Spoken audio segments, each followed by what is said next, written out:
Hello à tous et bienvenue sur Gléo et aujourd'hui je n'ai pas d'objectif. Non, je rigole, on a acheté un nouveau.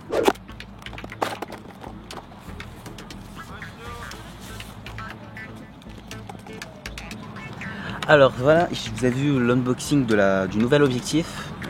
L'objectif 18,5 mm f1.8. Ce qui est comparable à l'objectif que Gabriel a acheté, qui filme. Salut. Ah, salut, même si tu vois pas. Il est nul. Du coup, c'est à peu près le même objectif, sauf que comme j'ai un capteur beaucoup plus petit, il fera beaucoup moins de bokeh. Il n'a pas de zoom, il est bloqué en 10,5 mm et j'ai le soleil dans les yeux, donc comme ça. Et il fera plus de bokeh, meilleure qualité de vidéo, en slow motion surtout, d'où le capteur le plus grand. Hein.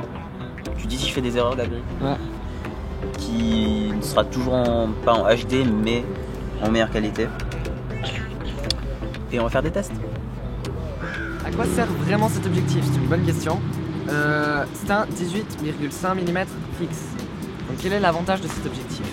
En fait, dans tous les appareils, vous obtenez différents types de perspectives et d'angles de vision en fonction de l'objectif que vous utilisez. Ça paraît normal, n'empêche que la plupart des gens utilisent l'objectif zoom et se disent « Ouais, avec le zoom, je peux faire tout ce que je veux ».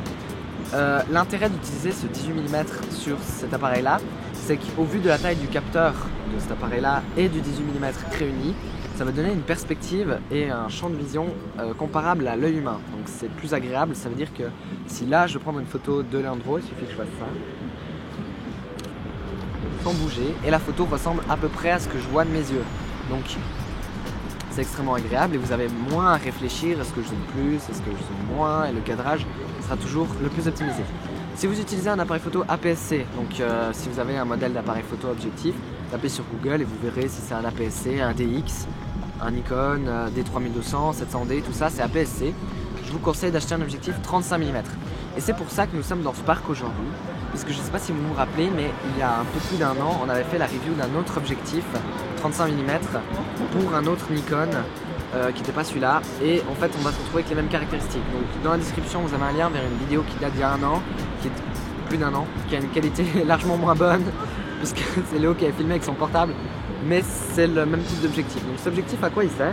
Il est particulièrement bon pour tout ce qui est portrait, et sa particularité c'est qu'il a un diaphragme qui ouvre à 1.8, ce qui est un diaphragme beaucoup plus grand, hein.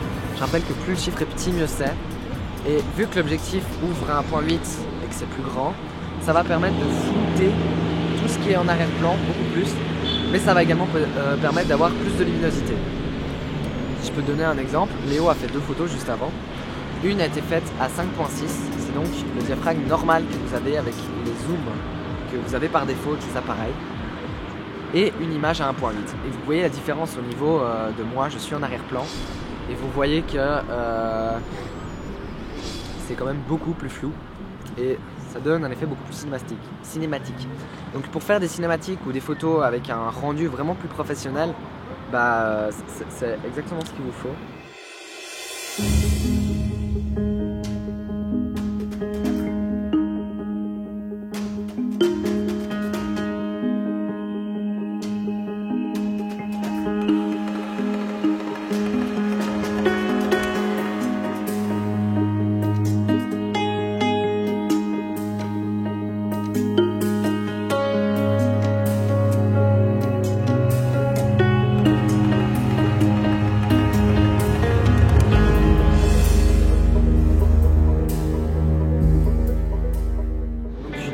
Léo a dit au début de la vidéo qu'on avait une amélioration de la qualité en mode slow motion.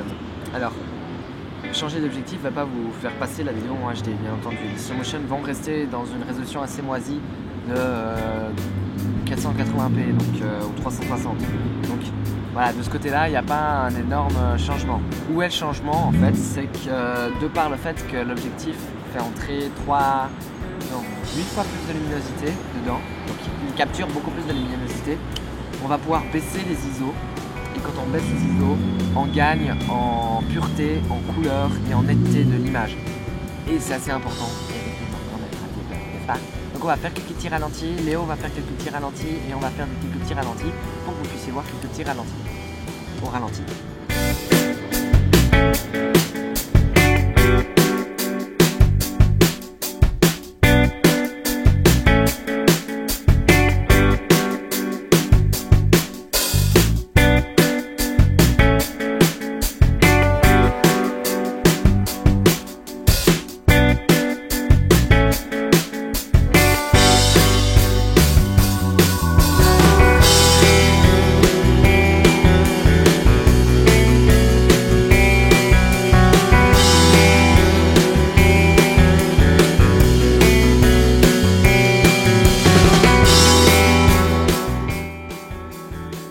Et oui, vous l'aurez compris par ce ralenti dégueulasse et par cette musique que c'est la fin de l'épisode. Malheureusement, on n'a pas continué plus loin.